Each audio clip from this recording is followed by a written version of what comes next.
السلام علیکم، آداب عرض ہے جی ٹی اے لسنرز۔ کہیے کیا حال احوال ہے، کیسے ہیں آپ سب؟ دعا ہے، امید ہے آپ سب خیریت سے ہوں گے۔ الحمدللہ میں بھی بالکل خیریت سے ہوں اور جناب ناول کی نیکسٹ ایپیسوڈ کے ساتھ حاضر ہوں۔ ناول کا نام ہے میرا سارا زنگ اتار دو، مصنفہ ہیں افشاں آفریدی، قسط نمبر 28۔ پورا ایک ہفتہ فلو سے لڑتے جھگڑتے گزارا تھا اس نے، مگر طبیعت اب بھی مکمل طور پر ٹھیک نہیں تھی۔ اینی کے ذریعے اسے پتہ چلا تھا کہ کمپیوٹر پروجیکٹ جمع کرانے کی آخری تاریخ اناؤنس ہو چکی ہے۔ اف دوری، تم تو پورا ویک کلاس میں تھی نہیں اور میری سمجھ میں سب کچھ آیا نہیں ہے، لہٰذا چاروں ناچار ہمیں زوی بھائی سے مدد لینی ہوگی۔ اینی نے نوٹ بک اٹھا کر پٹکتے ہوئے کہا تو درِ مکنون سوچ میں پڑ گئی۔ کیا وہ مان جائیں گے؟ مگر تم نے تو بتایا تھا ان کے ایگزامز چل رہے ہیں۔ ہاں، ایم ایس الیکٹریکل انجینئرنگ کا سیکنڈ لاسٹ سیمسٹر ہے۔ یہ سال بہت اہم ہے ان کے لیے۔ آج کل تو وہ کسی کی شکل بھی نہیں دیکھنے کے روادار۔ اینی خود خاصی نا امید تھی، پھر اچانک ذہن میں جیسے گوندا سا لپکا۔ تم چلو نا میرے ساتھ، شاید تمہارا ہی کچھ لحاظ کر جائیں۔ نہیں، مجھے ڈر لگتا ہے۔ تم نے بتایا تھا نا کہ وہ غصے کے بہت تیز ہیں۔ وہ غصے کے تیز ہیں مگر آدم خور نہیں۔ بس تم چلو میرے ساتھ، میں صوفیہ آنٹی سے اجازت لے کر آتی ہوں، جھنجھلا کر فیصلہ کن انداز میں کہتی اینی پلک جھپکتے میں غائب ہو گئی تھی۔ ذرا دیر بعد حسب توقع وہ اجازت سمیت حاضر تھی۔ یوں تو اس کی اور اینی کی دوستی 2 سال پرانی تھی، مگر اس ایریا میں شفٹ ہوئے انہیں محض 6 ماہ ہی ہوئے تھے۔ اس دوران کئی بار اینی کی ماما اور چچی ان کے گھر ملنے آ چکی تھیں، لہٰذا اسے اجازت مل گئی۔ اسٹریٹ کے آخر میں انصاری ہاؤس تھا۔ حسب توقع زاویہ اپنے کمپیوٹر روم میں تھا۔ کیا ہے؟ دروازے پر دستک کے ساتھ ہی اندر سے زاویہ کی چنچلاہٹ بھری آواز آئی تھی۔ کم آن، ریلیکس، زوی بھائی ایگزامز کے دنوں میں تھوڑے روڈ ہو جاتے ہیں، انفیکٹ اسٹڈیز بھی تو کتنی مشکل ہے ان کی۔ درِ مکنون کے سفید پڑتے چہرے کو دیکھ کر اینی نے تسلی دینے کے سے انداز میں کہا تھا، ساتھ ہی بھائی کا دفاع بھی کیا۔ اگر روڈ ہو کر یہ ایسے ہیں تو غصے میں کیسے ہوں گے؟ وہ سوچ کر رہ گئی۔ کچھ منٹوں میں تیسری دستک پر دھڑ سے دروازہ کھلا تھا۔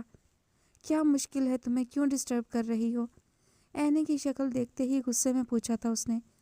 وہ بھائی، انفیکٹ، اف تم بھی تو کچھ بولو نا۔ اینی ہکلاتے ہوئے اپنے پیچھے چھپی درِ مکنون کو سامنے کھینچ لائی۔ زاویہ نے بھویں اچکا کر ان دونوں کو خاصی بیزاری سے دیکھا تھا۔ وہ انفیکٹ ہمیں کمپیوٹر پروجیکٹ مکمل کرنا ہے، آپ کی ہیلپ چاہیے۔ مرتا کیا نہ کرتا اسے بولنا ہی پڑا تھا۔ ابھی کچھ مروت تھی اس میں، اور کچھ سامنے کھڑی اجنبی لڑکی کے سامنے اخلاق کا تقاضا تھا۔ اس نے بادل نخواستہ سوال کیا، جس پر وہ دونوں ایک دوسرے کو دیکھنے لگیں۔ پرسوں لاسٹ ڈیٹ ہے، آج سٹارٹ کرنا مسٹ ہے۔ زاویہ کے قدرے نرم لہجے میں سوال کرنے پر اینی نے جواب دیا۔ زاویہ نے کچھ سوچتے ہوئے رسٹ واچ پر نظر دوڑائی۔ ابھی آدھا گھنٹہ تو میں بزی ہوں، اس کے بعد آ جاؤ، اوکے؟ خاصا خشک لہجہ تھا اس کا۔ درِ مکنون نے قدرے حیرت سے اسے دیکھا، اور اس کی یہ حیرت زاویہ کی نگاہوں سے اوجھل نہ رہ سکی تھی۔ تاہم وہ اینی کے سر ہلانے پر دروازے کے اس پار غائب ہو گیا تھا۔ اوہ، شکر ہے۔ اف، مجھے تو بہت ہی کم امید تھی کہ زوی بھائی راضی ہوں گے۔ کل صبح پیپر ہے نا ان کا؟ اینی خوشی سے چہک کر بولی تھی۔ درِ مکنون محض سر ہلا کر اس کے کمرے میں آ بیٹھی۔ تاہم ٹھیک آدھے گھنٹے بعد ان کی پیشی ہوئی۔ مزاج کا کڑوا سہی، مگر وہ پڑھاتا اچھا تھا۔ اس کی گائیڈنس کے باعث ان دونوں نے جلد ہی اپنا کام مکمل کر لیا۔ تھینک یو بھائی۔ اینی خوشی سے اس کے گلے میں جھول گئی تھی۔ اٹس اوکے، ناؤ لیو۔ عجیب بے مروت سا انداز تھا اس کا۔ درِ مکنون سبکی محسوس کیے بنا نہ رہ سکی اور اینی سے پہلے ہی کمرہ چھوڑ گئی۔ یہ اس کی اور زاویہ انصاری کی پہلی ملاقات تھی، جو اس کے ذہن پر کوئی خوشگوار تاثر نہ چھوڑ سکی تھی۔ پھر گزرتے دنوں میں ان کا کئی بار سامنا ہوا، مگر پہلی ملاقات کا تاثر اس کے ذہن سے مٹ نہیں سکا۔ یوں تو اس کی اور اینی کی دوستی کئی سال پرانی تھی، مگر پہلے اس کا انصاری ہاؤس آنا نہیں ہوتا تھا۔ دونوں کے گھر دور تھے، مگر کچھ سال پہلے جب وہ اس ایریا میں رہائش پذیر ہوئے اور اینی نے اس کے گھر آنا جانا شروع کیا، تو رفتہ رفتہ انصاری خاندان کی خواتین سے صوفیہ کے مراسم استوار ہونے لگے۔ اکثر شہرین بھی اینی کے ساتھ آ جاتی تھی۔ صوفیہ کے ساتھ اچھی بنتی تھی اس کی۔ زاویہ نے اپنا ایم ایس مکمل کیا تو اس کی ایکسیلنس پارٹی پر اینی اسے زبردستی کھینچ لائی تھی۔ اسے انصاری ہاؤس سبھی لوگ با اخلاق اور ہنسمکھ لگتے تھے سوائے زاویار انصاری کے۔ شہرین اور خولا کی وجہ سے یہاں بڑی رونق ہوتی۔ کبھی کبھار صوفیہ کی اجازت سے وہ یہاں آتی تو وقت اچھا گزرتا، تاہم اسے آغا جان اور زاویار سے ڈر لگتا تھا۔ دونوں کا مزاج بڑا برہم اور کشیدہ رہتا تھا اور اسے ایسے ماحول کی عادت نہیں تھی۔ وقت کچھ اور سرکا اور وہ دونوں فرسٹ ایئر کے ایگزامز کی تیاری میں مصروف ہو گئیں۔ اکثر اوقات اینی اس کی طرف آ جاتی کیونکہ یہاں خاموشی اور یکسوئی تھی، اور کبھی کبھار اسے اپنے پاس بلا لیتی۔ ان دنوں جب اس نے انصاری ہاؤس آنا شروع کیا، اسے محسوس ہوتا جیسے دو آنکھیں اس کا تعقب کرتی ہوں۔ زاویار انصاری جو پہلے اس کی آمد پر محض سرسری نگاہ ڈالتا تھا، اب اسے دیکھ کر لمحے بھر کے لیے رک جاتا، رسمی طور پر سلام دعا کر لیتا۔ یہی نہیں، وہ اب اینی کو ڈراپ کرنے اور پک کرنے بھی آنے لگا تھا۔ اس کے لب خاموش مگر آنکھیں بولتی تھیں۔ درِ مکنون کو ایک عجیب سا احساس گھیر لیتا۔ اس روز بھی اینی زبردستی اسے اپنے ساتھ لے آئی تھی۔ پڑھ پڑھ کے جب دونوں ہی تھک گئیں تو لان میں آ بیٹھیں۔ چائے کے ساتھ گرم سموسے بہت مزہ دے رہے تھے۔ جب اچانک ہی اس کے احساس نے کوئی سگنل دیا تو بلا ارادہ نظر اوپر ٹیرس کی جانب اٹھی اور وہاں کافی کا مگ ہاتھ میں لیے اپنی جانب متوجہ زاویار انصاری کو دیکھ کر ٹھٹک سی گئی۔ بہت پر اعتماد، صاف اور خاموش نظریں تھیں۔ درِ مکنون کے سر سے پیر تک جیسے کوئی لہر سی دوڑ گئی۔ زاویار اس کی کیفیت محسوس کر کے پیچھے ہٹ گیا تھا، پھر اس کے بعد اسے مزید وہاں نہ رکا گیا اور وہ اینی کی خفگی بھی نظر انداز کر کے اندر سے جا کر بیگ اٹھا لائی۔ او کمان دوری، تم نے وعدہ کیا تھا کہ میرے ساتھ میری وارڈروب سے اچھا سا ڈریس پسند کرو گی۔